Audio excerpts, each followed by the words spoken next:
What's going on, Print Fam? It's your boy Cam. Welcome back to the Print Life. Roll the credits.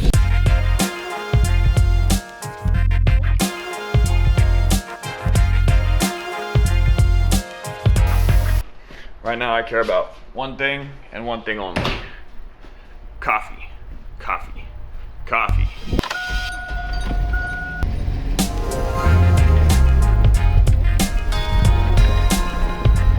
I can't start my day if I haven't had my caffeine. Sue me. I gotta haul ass back to the shop because I went rushing out of there without locking it up. Smart.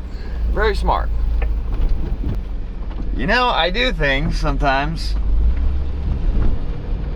And then when I go back and review the things that I've done, I go, what the f were you thinking?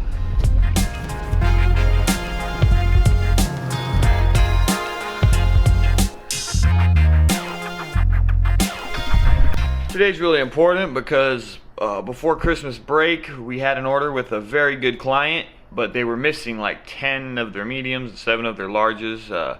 They were on back order. They just showed up, so we're gonna print. So we're gonna print those today, like right now. Well, as soon as Jesse gets here. Well, let's do it. Our printer is leaving these little black streaks for whatever reason. It's always happened periodically, but it's happening more frequently. Anyone have any ideas what it could be? Let me know in the comments. What's up, Jesse? Hey. So what are you doing first? Reclaim the screens? Okay, so then once you're done with that, we're working with what? Two jobs? We don't have very many things to do today. As you probably noticed, Jesse just got in. Now I'm just waiting for that client to come by so that we can go over the actual color he wants printed.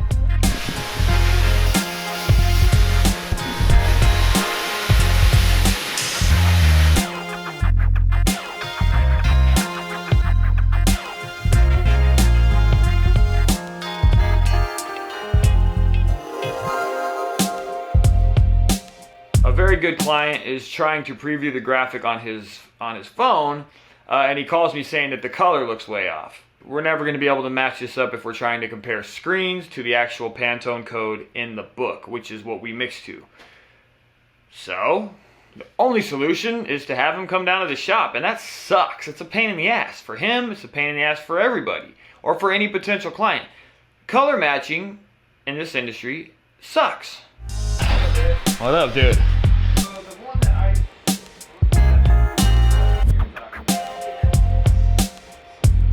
Now that's the color you want right there. Like a really light, like tan or beige. I mean, you can flip through it if you want, man. Just take a second and just... Yeah, you're right. Like on that screen, it looks different from the mock-up I got. Yeah, I think that's the look I'm trying to go for. That's it right there. That's, I mean, that's as close as we're getting, dude. Yeah. I wish the books were cheaper. Then I could just like send samples to every client that we have. Wishful thinking, not gonna happen. We'll see you soon, and you just log in and approve the mock-ups. Yep. Done. Later, brother. Later. All right, after much deliberation, we figured out what color we're gonna use. Today, because we're talking about print colors and stuff like that, I want to elaborate on it. I feel fucking man. And it just brings up the situation that we have as printers, that we have to find a way to get our clients to understand that the color that they're seeing on screen is not going to be the final print color.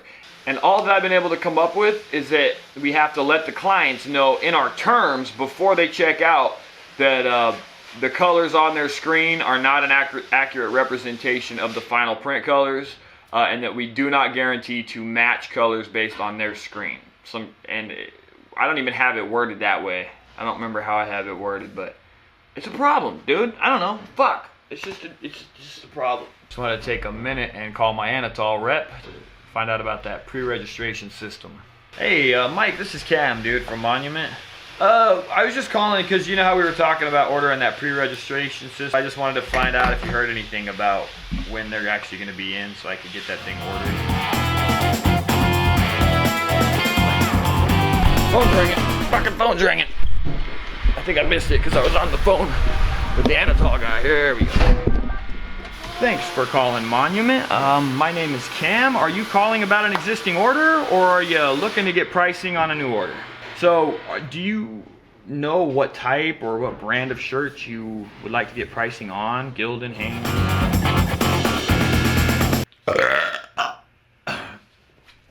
What are we talking about again? Well, I just spent, how long was I on that phone with that first customer? Probably an hour. Dude, I was on the phone with a client for a long time. So I also, hopefully, I'm not sure if I'll have this yet, but I may have a vendor's pass for the ISSO, which means I could get in there about an hour early and maybe visit some of the booths before the traffic starts hitting, which would be nice. It's probably not gonna happen, but it would be a nice little bonus. What I wanna do right now is sit down here in Google Docs and just write up my shot list for the manual press comparison. I'm also gonna review some of your guys' comments to see if there's anything in there that I am gonna try to shoot at this. So I've opened up a Google document and I'm gonna name it ISS shot list.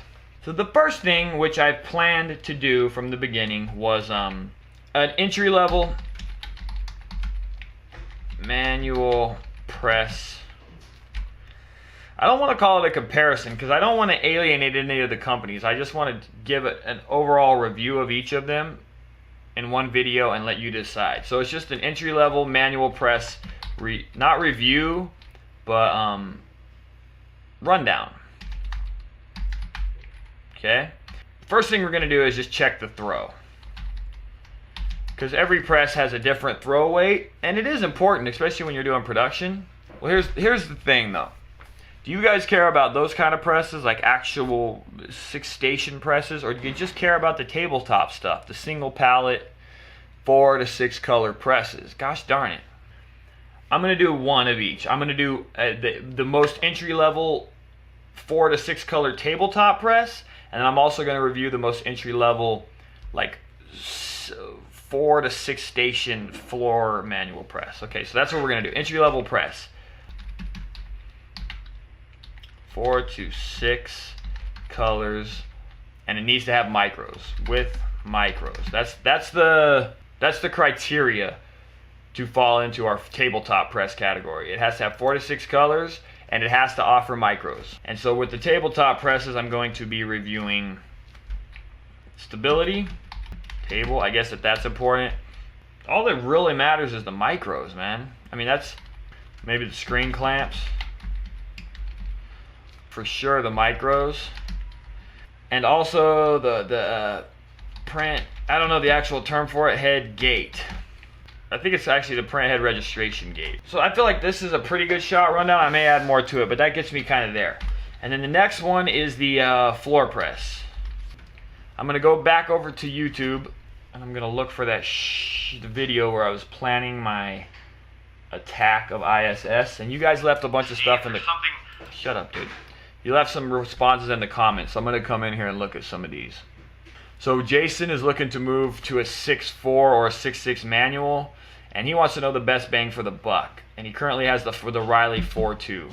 Okay, so I feel like this might be another one. We got the floor press 2 to 4 stations, which, yeah, I think we're going to switch this to 4 to 6 stations with, let's call it 6 to 8 colors.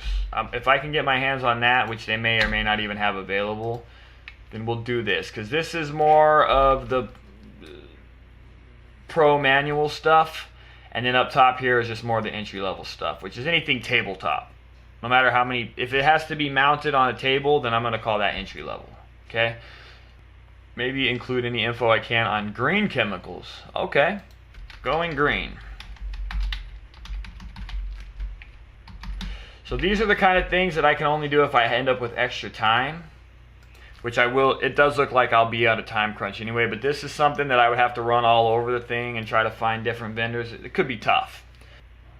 Transitioning to green chemicals, something like that. Maybe the cost, what you need to get started. What other good stuff, guys? Help me out here.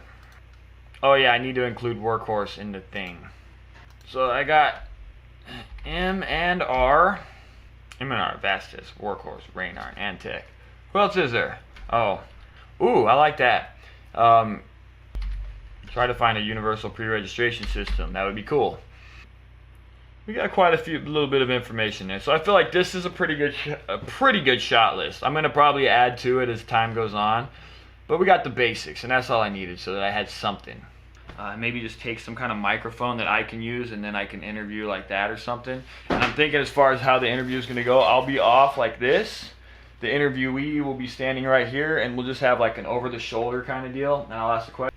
Jesse was just mentioning an issue that he has in the dark room. It's the same issue I used to have in the emulsion containers. The lids come off, but then like after you've made a few pours, you go to try to put the lid back on and you can't get it to clamp down. And then you leave for the weekend and you come back and there's a film because some air got in. We need to find a better storage solution, so I'm looking on Amazon right now. I think I found something, so I'm ordering it. And I'll let you guys know if it works better or not. But we're gonna try it. I don't know, you needed something that's all blacked out, so this has a fairly large opening, I hope, and it should just be easier to screw the cap on and off as opposed to closing it. I don't know, it's probably gonna be difficult to keep it. We'll test it out and see. This is just one of those little things that can irritate you over the long term, so we're just trying to fix it, but it's not a necessary thing to buy. It's just something that we've been dealing with long enough now that we're going to try to remedy it. Around 5:45 p.m. and Jesse was pretty much done for the day. Just needed help folding and bagging, so I jumped in and helped him out.